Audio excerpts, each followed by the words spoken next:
Welcome, everybody. We may have a few latecomers come in, but we'll go ahead and get started. I want to thank everybody for being here tonight, especially the candidates for making time to be here. I'll give you a chance in a minute to introduce yourselves. But I also want to thank the audience for being here and to the citizens who submitted questions. I really appreciate that. Also, Joanne has provided refreshments. And also, we're just doing, it's a very unscientific straw poll. So if you haven't voted, or if you want to vote numerous times, you can stuff the ballot box, but please for just reader's do it. choice? Yeah. Or for Carrie and I, for reader's Yes. choice? No, for you two. Exactly. Yes. Voter's choice. Okay, and just to let you know, the format is what we've always done. It's going to be alternating questions. They have 3 minutes to answer. I don't think either of these ladies are going to take all 3 minutes to answer. And I think that's it. That's the format. That's the welcome. And we can start with, we should have flipped a coin before. Who wants to go first to do the introduction? Okay, Quincee, please introduce yourself. So do I have 3 minutes on this too, Bill? Yeah, no. Good evening, everyone, and thank you, Bill Snowden of the Wakulla Sun, for hosting this event. I am Quincee Messersmith, and it has been my honor and privilege to serve as your Wakulla County Commissioner for District 4. When I first ran for office, I made a simple promise to be accessible and involved, and that commitment continues to guide every decision I make. Over the past several years, I've worked alongside my fellow commissioners, county staff, and our community to address the challenges facing Wakulla County while protecting the values that make this such a special place to live, work, and raise a family. Public service is about listening, showing up, and making thoughtful decisions that serve both today's residents and future generations. I believe in responsible growth, government, fiscal accountability, transparency, and planning for our future without losing the character of our community that we all love. Every decision we make should leave this county better than it was when we got elected. We all see that Wakulla County has changed, and with that change comes opportunities as well as challenges. We are fortunate to live in a place that is surrounded by undevelopable beauty that preserves the quality of life that makes Wakulla so unique. I don't believe leadership is about promises alone. It's about being available, listening to concerns, working through difficult issues, and making decisions based on what is best for our county as a whole. That's how I've approached this job from day one, and that's how I will continue to serve. I appreciate every resident who has shared concerns, ideas, and encouragement over the years. Whether we've agreed on every issue or not, I value those conversations because they make us a stronger community. Most importantly, I hope that the residents of our county understand that I would do this job for free because it is not a job to me. It is a passion and commitment to serve Wakulla County. Thank you.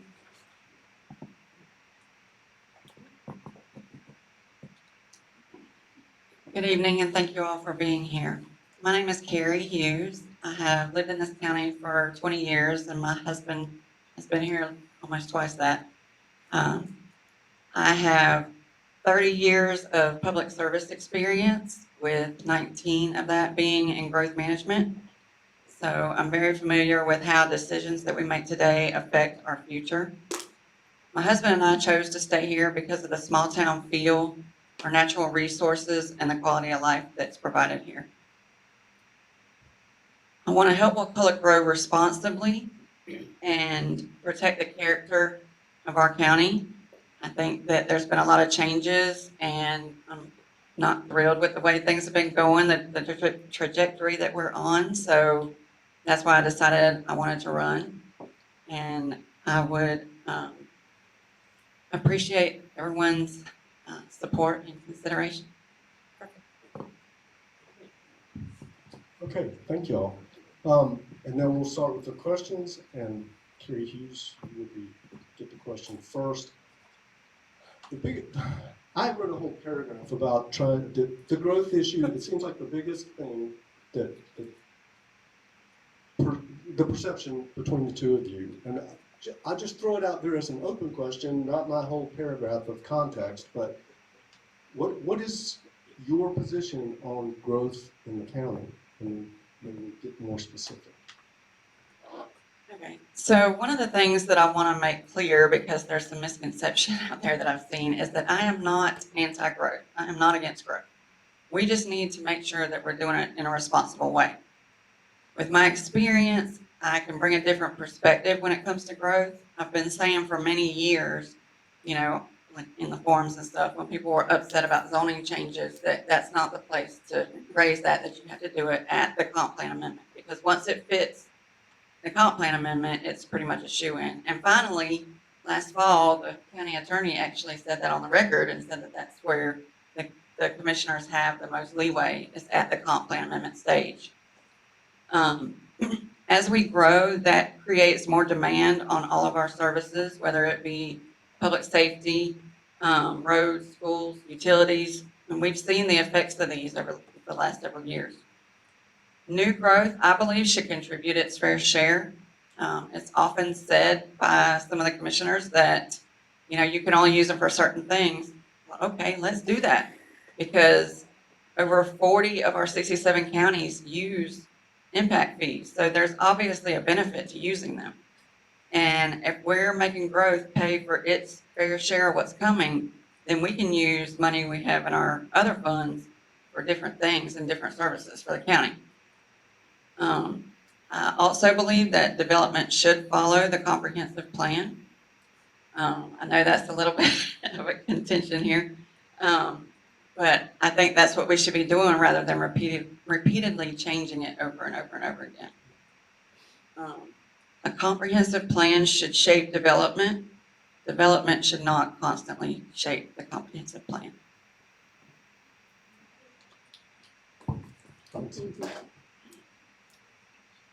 What is the question? I'm just Growth. kidding. Growth. I know the question. So growth, I think that we all know that growth is a big deal here, and it is continuing to get bigger. And I will do exactly what I've done every time, my homework. If it is the law, it will be the same thing for me. And I know that's also a big thing between the difference between us. And I'm never going to tell anybody what they can or cannot do with their property.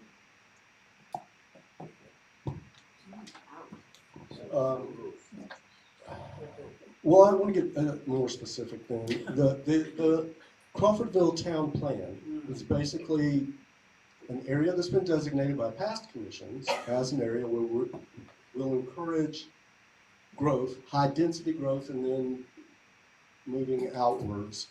When a developer buys into the Crawfordville plan, don't they have certain vested rights to develop that? I mean, this gets into this whole conversation of, but. Yeah, Quincee. Okay. So, do we have to do this off and on?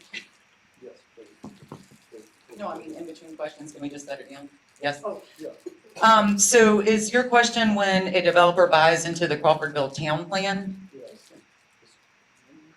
Crawfordville metropolitan area. Yes. Okay, and what is the basis of your question? Is it what?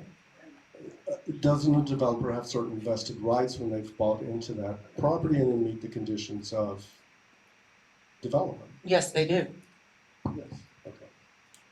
And I agree with that, but when you're talking about further out where they keep changing the density, that's more so the issue.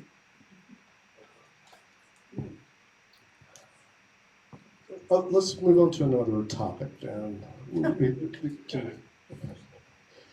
For finances, do you support the legislature's proposed property tax amendment to increase the homestead exemption? And if it passes, what cuts to local services do you support?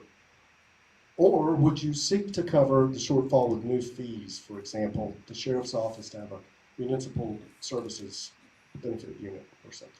And that would be Carrie first. I do support meaningful tax relief, property tax relief. I wouldn't promise or propose cuts right off the bat. I think there are a lot of, services or different things that we can look at and save money. We can come up with many creative ways to trim some of the budget. Anything from, cutting back a little bit on services, but not completely wiping things out. If we have vacancies, we can evaluate those positions and see, is it something that we can assign some of the duties to other people and, just give them a smaller increase because then you're saving on budget and our salary and benefits. So I also think that we should be reviewing every contract before we renew it instead of just, like renegotiating instead of just passing them.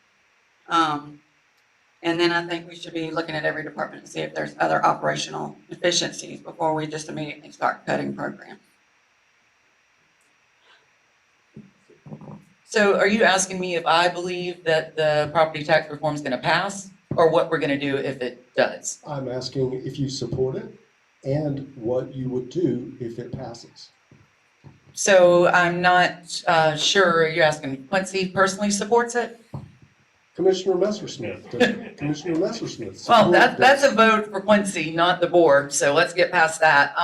With regard to cutting amenities, that's obviously going to be it is going to be very, very real. So we're already doing a deep dive, I'm sure that we've seen that. And to me, it's one of those things that we've already uncovered things that we probably should have looked at a very long time ago.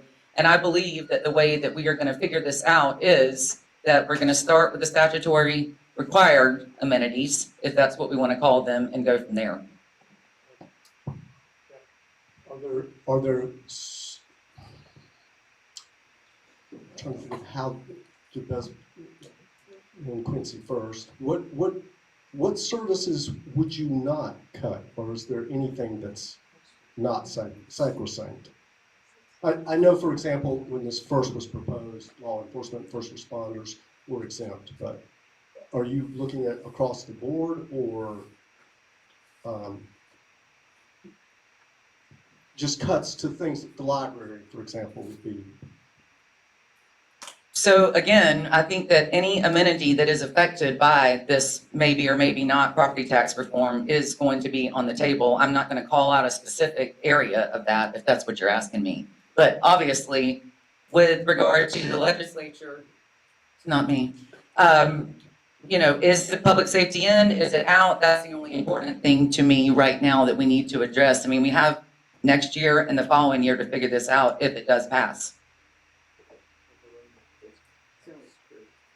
So I believe we should definitely protect public safety, infrastructure, and essential services. I think that I'm not going to name any things to do that either because I haven't deep dived into the budget like you have. But property tax relief should come from better priorities and fairer funding, not from weakening essential services or quietly shifting costs elsewhere.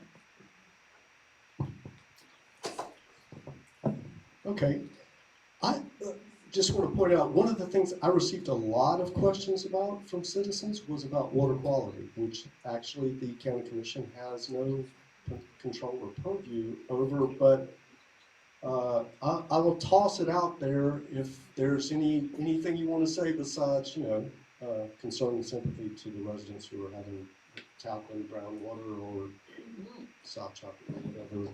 Does anyone want to respond to that? Quincee? Sure. Carrie? So I think that one of the things that, I don't know why it hasn't been done yet, if I was in their place, I would have done this already. I would have reached out and tried to get Talquin, the state, and county officials all together at the same table and try to explain to them, we've got this ongoing issue, something needs to be done. Even though we don't have any control over what they do, we need to figure out what's the causes. Is it aging lines? Is it sediment? Is it treatment problems? Or are there multiple factors? I think that by now they should have written a corrective plan and with some deadlines instead of just dragging this out. And I think we should use the county's influence to advocate for the residents even though the county doesn't own the system. The county may not own Talco's system, but that does not excuse county leaders from standing up for the citizens who depend on it. So the only thing that I would piggyback on that and say is that we're dealing with two private things, and those are regulated by the state, and we have been together with all three of them. surprisingly, also to me, the number two thing I got questions about was the flock license plate readers that are at the edge of the county and around. And it's also not necessarily a county commission issue, it is a sheriff issue, but That was my answer, Bill. Okay. Okay. I would throw this out as a question though, while it was a DOJ grant, Department of Justice grant that paid for the cameras initially, and the sheriff's office has policies in place on that about the data and who can access it. Do you think it's a role of the county commission to draft some kind of policy to regulate the use of those cameras in the county? That's a bad question because it's yes or no, but feel free to elaborate. Well, I think I already said my answer. That's a sheriff's issue, and I know that people say, you know, we approve their budget, so that's also an us issue. So it's up to somebody to figure out.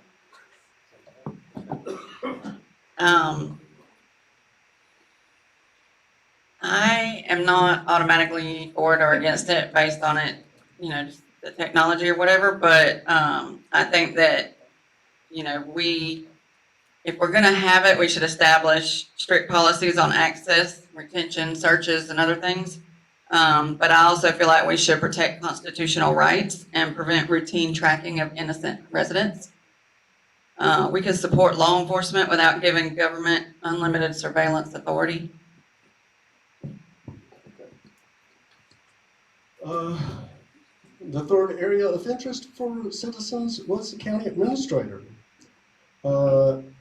Based on what you currently know about the county administrator, can you assign him a performance grade of A, B, C, D, or F? And about how would you evaluate the performance of the county administrator? You don't need to go first, Carrie? Perfect. Let me go first on this one. So there is this thing that we have called the county charter, and there is a clause in there that the county administrator can receive an annual review, and I'm not going to answer to my grade on that because I know that my grade will be the correct grade when I'm asked for that in perfect setting, which would come from 5 other people. Well, 4 including myself. So I would have to see a lot more documentation before I can give a grade. I know what my perception is, and I'm not gonna go there because it's not data-based. And one of the things that I really like to do is dig into stuff and look at all the information before I make a decision. And it would not be fair for me to do that. We are tearing through questions. How will you communicate about governmental updates and other items of concern with the citizenry? For example, some commissioners hold regular town hall events, and this would be Carrie first.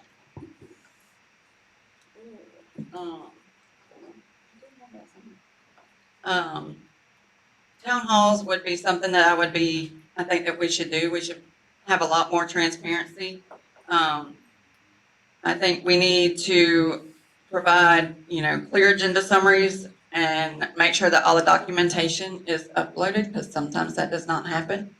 I don't like that we only send the agendas out to a mailing list. I know with the software that's used from when I was at the city, that we can upload that and it be out on a website for citizens to access well before the meeting so that they can review what's going on.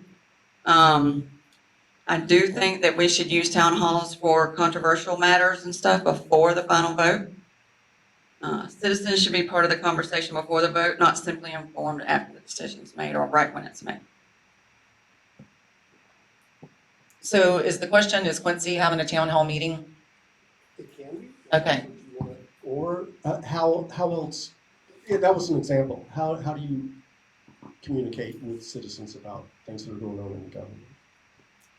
So I have a town hall meeting about at least 5 days a week with regard to all of the places and things that I'm involved in. With regard to the town hall meeting for controversial things, I mean, I think those are handled through a workshop, if that's what you're asking.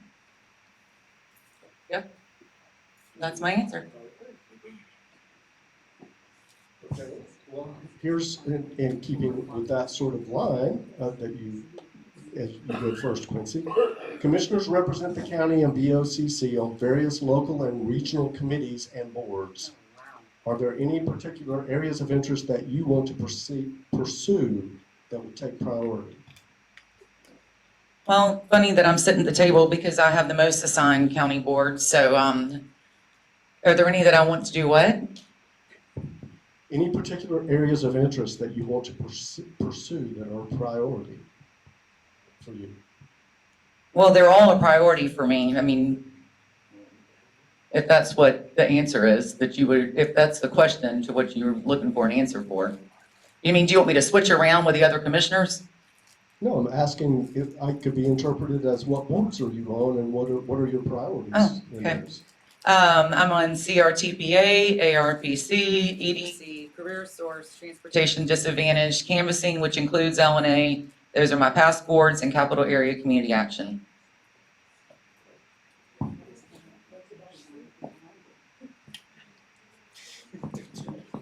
do that. Now go back to exactly. You know, I would evaluate any of them that they would ask me to be on. I mean, you know, can't say that there's a particular one. You know, I do our seniors, I do our veterans, you know, things like that. Of course, I've got the background in growth management, so I've, you know, been around the planning and all that stuff. So, I mean, there's several that I could be on.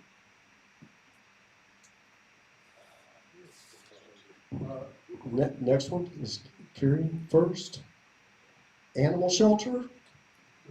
The county administrator, according to this question, wants to get out of the animal shelter business. Do you support a contract with local volunteer groups to take this expense over and pledge at least $300,000 a year? I don't know where that number came from. To take over running the animal shelter. I doubt I would commit that much. I do know that if a private entity took it over, there would probably have to be a significant amount, you know, transferred over. I understand that the goal is to save money and they're looking at the cuts, and that's why this is brought up. I am part of Wakulla Animal Group. We were one of the places that were contacted. I'm sure we weren't the only one. But I think we would, you know, even as the county would need to compare costs, public and private costs, including what county support, you know, staffing, maintenance, all these different things, depending on whether they keep control of the building, whether the new, you know, whoever takes it over does. There's so many questions and stuff. I do think that we should require enforceable standards so that we don't end up with reduced care, limited intake, or increased euthanasia. The volunteers and the staff at the shelter do amazing. They've done amazing things in the last couple of years. I'm not sure that a lot of people know, but they have not euthanized for space in almost 2 years. And that's a credit to these volunteers that show up every day, that, you know, try to get animals pulled into rescues, that, you know, do these adoption events and all that stuff. I'm open to privatization if the numbers are real and the animal care is maintained or improved, but private does not automatically mean cheaper or better. So I heard the question. I want you to repeat the question about the county administrator reached out to someone. Is that what you said? That's what and maybe I should have added to this question some, but it was the way it was submitted. I understand. The county administrator wants to get out of the animal shelter business, is what's been posited. Do you support a contract with local volunteer groups to take this expense over and pledge at least $300,000 a year to a group willing to take over these tasks? I understand it's probably coming from the budget for the animal shelter. I was going to say $650,000 or something like that. I'm making up a number, but the budget part of it obviously is a very big deal, but this is one of those things that is an amenity. So as far as the county administrator doing something, obviously he cannot do that without the board. So I think that exploring all options is the way to go. okay, and now we're starting Quincee. Do you support private-public partnerships to support economic development? Well, since that's one of my boards, I think that the answer to that is yes.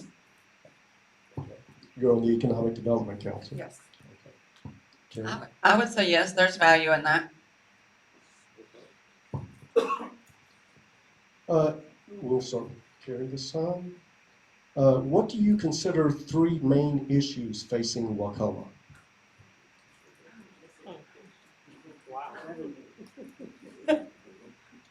So obviously, infrastructure is one of the big ones, and it must keep pace with some of this growth that we've had.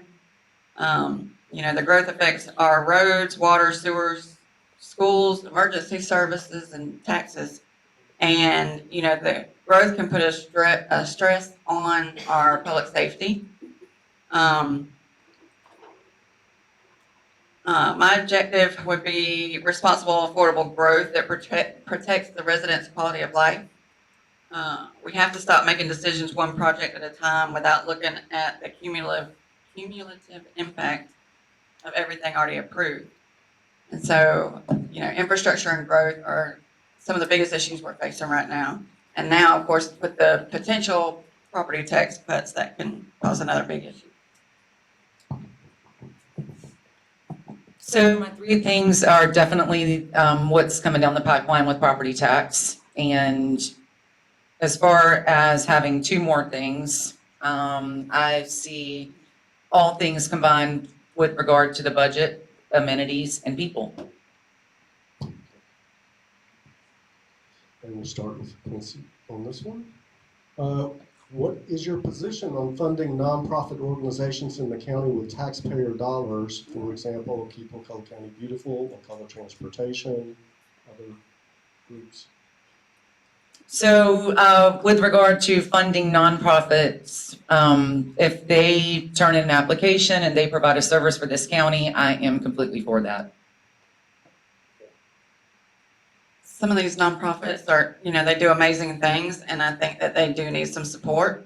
I'm not opposed to providing some funding. It would take looking at the actual, how much we're giving and how much, we can afford to give, especially if we're in the realm of property tax reform. So that kind of thing could change going forward, the amounts that they're given. I know that, there's been, I think last year, FWMA was not given anything. So, it happens, but I think Florida Wild Mammal did get funding last year of 8,000, but they didn't ask for it this year. And start with Carrie this time. If you could change one thing about the way Wakulla County government currently operates, what would it be and why? the biggest thing I think would be transparency. I feel like the citizens feel like they're not being heard and they don't know anything until it's already in their lap. And that can, again, be town hall meetings. It can be, trying to get more information out on our website. I feel like we need some upgrades there. But the biggest thing for me, I think, is transparency to begin with, and then we can work on other things. If I could change one thing about Wakulla County and the way it's headed, Yeah, Wakulla County government, it what would- would it be and why? Wakulla County government, what would it be and why? If you can change Yeah. one thing. So I think the most important thing that I would change about Wakulla County government is that there would be more citizen involvement.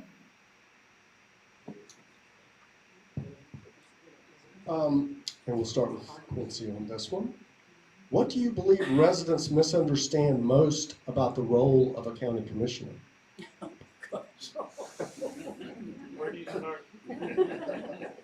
That's a loaded question, Bill.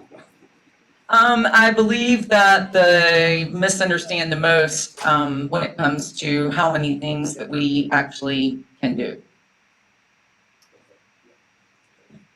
I would say from working at the city, I worked with commissioners there, and I think one of the biggest things is that, this is touted as a part-time job, and it's really not. Because if you think about it, you've got, meetings during the day that you're doing for the county, you've got citizens calling. If they're at work, they don't call you till nighttime. You've got day meetings, night meetings, you've got events you have to go to, and I think it's a lot more work than people realize. Okay, next question. This probably should have been the first question, but it's near the end here on the list. And it's Carrie first. What are your qualifications to be a county commissioner? I don't know specifically to be a county commissioner. I mean, I love the county and I want to represent the people. I want to make sure that everybody feels like they're heard. I mean, I have, a public service background for 30 years. That's what I've done. That's all I've known my whole life, and I would like to further that. I don't know. Commissioner Messersmith? What are the qualifications of being a county commissioner? Your qualifications. My qualifications.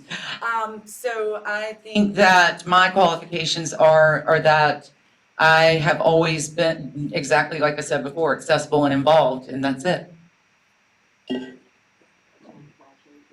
Exactly. And starting with Quincee, looking ahead 10 years, I'll be retired What- with 3 grandchildren. what do you want Wakulla County to look like, and what decisions need to be made today to achieve that vision? That is a loaded question. Looking ahead 10 years, decisions today, I feel like we've already got those decisions rolling with regard to the amazing CTE, our new situation with regard to vocation, and finally getting some ways for people to actually raise their families here and not have to drive to Tallahassee. And what was the other question? Your vision of Wakulla and what decisions should be made today about it to bring about that vision? Well, I think those decisions are being made right now. I don't see much of a change in 10 years. I think we would be better off if we slowed down growth just a little bit. We need to try to keep what makes this county special and keep our character. One of the things that we used to be so proud of is that we were, touted as a sportsman's paradise, and I feel like we're losing that. I think we need better jobs for, the people that are here, the people that are coming here, but that does not mean at the expense of the taxpayers that are already here. Okay, and this is for you, Carrie Hughes. Imagine it's your final commission meeting after completing your term. What accomplishment would make you feel your service truly made Wakulla County better? I know. Can you repeat the question? Sure. Imagine it's your final county commission meeting. You're completing your term. What accomplishment would make you feel your service truly made Wakulla County better? Yeah, I thought I had something.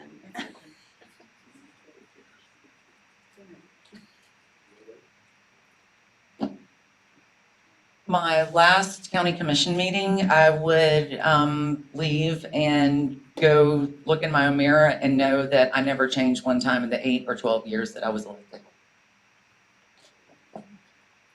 I guess I would hope that, at that point that we had more citizens involved, that everyone was proud of where they live, and that people had hope that, their children will continue in the future to want to keep Wakulla a lot of the way that we've known it as it's been a small town. And I'll start Carrie this time. Lost my place. What role should the county commission play in improving workforce opportunities and creating jobs that allow young people to build careers without leaving Wakulla County? Obviously, sort of the point blank, sort of. I think that obviously we need to work with, places like the EDC and things. We need to make sure that we prepare appropriate sites, infrastructure, and have a predictable permitting process. A lot of businesses look at those kind of things before they come in. We need to recruit industries that fit Wakulla's character, such as small-scale manufacturing, marine and outdoor businesses, and professional services. I think we should also help existing local businesses grow here. I think we also, if we're going to offer incentives like we did with Point Blank, they should be tied to measurable results and have a clear public benefit. Economic development should create opportunities for Wakulla residents and not simply create more growth that our residents have to pay for. What was the question, Bill?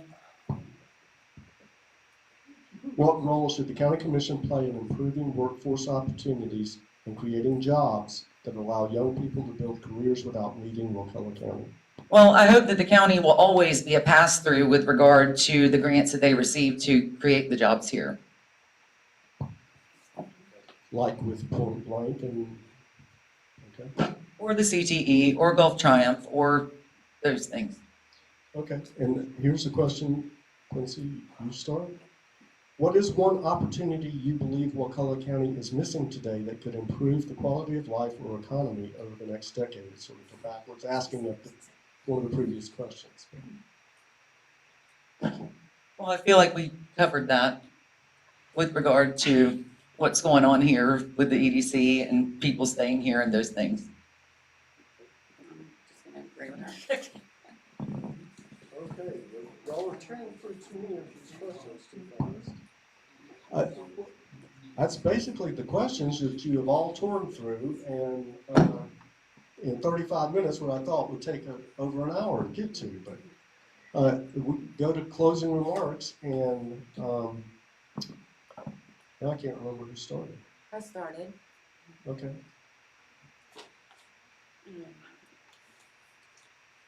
So Wakulla's growing, and the decisions we know are that we make now, as we've talked about, will shape our community for future generations. As you know, I bring 30 years of public service experience, including 19 years in growth management, and I understand how government works, but I also believe government should work for the people. I believe in responsible growth, careful use of taxpayer dollars, and listening to citizens before decisions are made. The incumbent's been in office for 8 years, and, she does serve on a lot of boards, which is appreciated, and she, volunteers a lot. I respect anybody that does that. It's great that you put a lot of work and effort into the county. But I think we're at a crossroads where we need to decide if the current approach that we're on is what we want for another 4 years. I want to bring some change, not massive change, but I think we need to slow down growth. I think we need to be more transparent. We need to be more responsible with taxpayer money. And on August 18th, I ask for your vote and would appreciate any support. So my closing remarks are to thank everybody that came here tonight, and I really appreciate this. I wish more citizens would get involved in things like this, and I hope everybody has a great evening. Well, I want to thank both of you for coming here tonight. I want to thank you for both being candidates to represent the people, because democracy doesn't work if there's not people who are willing to put themselves out there and be voted up or down. And I appreciate what y'all are doing. Thank you for that. And thank you to the audience for coming out tonight. There are refreshments, and there's a very unscientific straw poll if you want to vote for your candidate. Thank you.